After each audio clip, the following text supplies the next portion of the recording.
Californians displaced by fires, a U.S. media frenzy, while displaced Iraqis have been all but forgotten. Next on Global Pulse.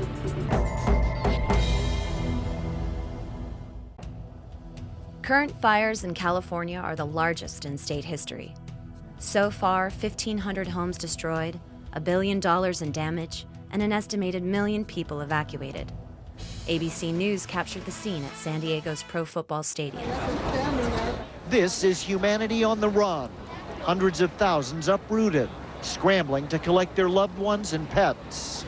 Sleeping in hallways, pup tents, eating off cardboard tables, all seeking shelter from the inferno. Overnight, the National Guard delivered thousands of cots. Today, volunteers began pitching tents and handing out food. U.S. television networks devoted most of their broadcasts to California's wildfires and those displaced by the blaze. NBC News even covered the fate of animals. Hello, boys. Today near Malibu, horse owners like Victor and Lori Brandt were reunited with their horses at this emergency shelter. All of these horses are among the lucky ones. They were rescued and brought in ahead of the fire. But in other parts of Southern California, there were horses simply freed from their corrals in the face of onrushing flames. A last-ditch attempt to save their lives.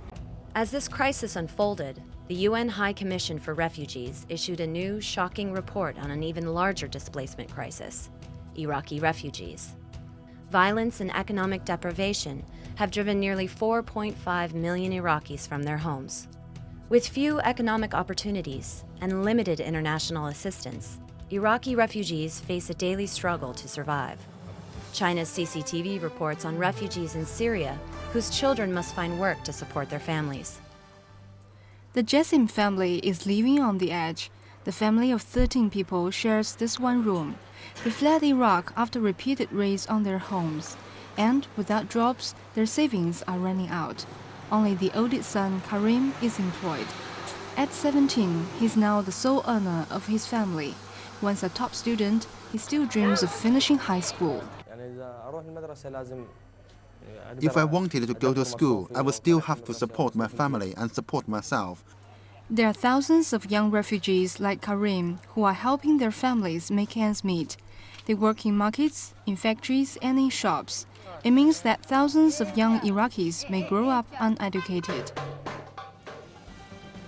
As Iran's Press TV reports, Syria is no longer able to cope with the flood of Iraqi refugees.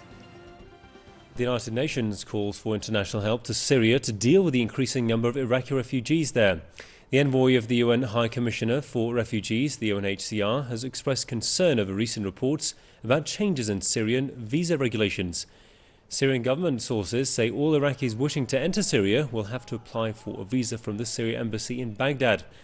Syria feels itself close to reaching breaking point. Syrian officials say they cannot cope with the constant flow of Iraqi refugees anymore. There's a need for greater international solidarity with Syria to assist them to continue to offer a safe haven to Iraqi refugees for as long as is needed. As the California crisis highlights the issue of displacement, the U.S. State Department reported it resettled only 1,608 Iraqi refugees in the United States in 2007. It's a figure that Refugees International calls wholly inadequate. For Global Pulse, this is Erin Coker.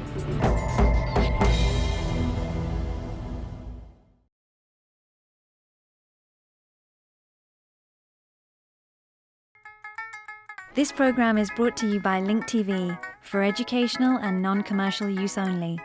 Link TV is the only US network dedicated to global and national news, uncompromising documentaries, and diverse cultural programs. Programs which connect you to the world.